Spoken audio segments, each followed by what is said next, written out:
Good afternoon everyone! Naririto po ako sa bayan ng Bungabon, Nueva Ecija, kung saan po ang produkto rito ay ang mga sibuyas.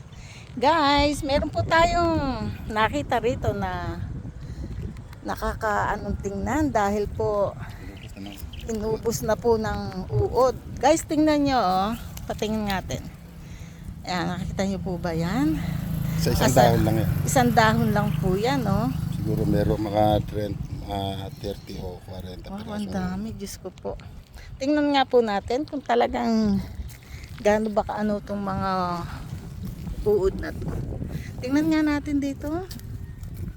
Guys, tingnan nyo po. Titingin tayo rito ng dahon na talagang meron laman. Yan po. Huwag kayong kukurap.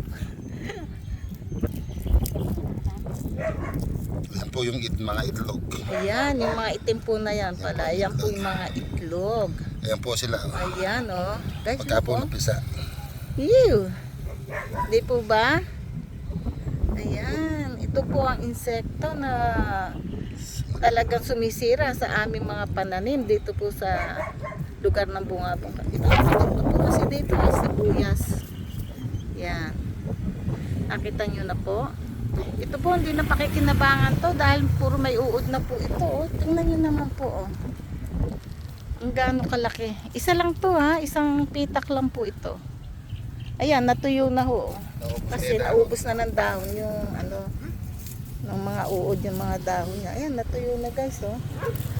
Hindi na ho talagang pakikinabangan niya. Guys, ito na lang po, ah. Bye-bye.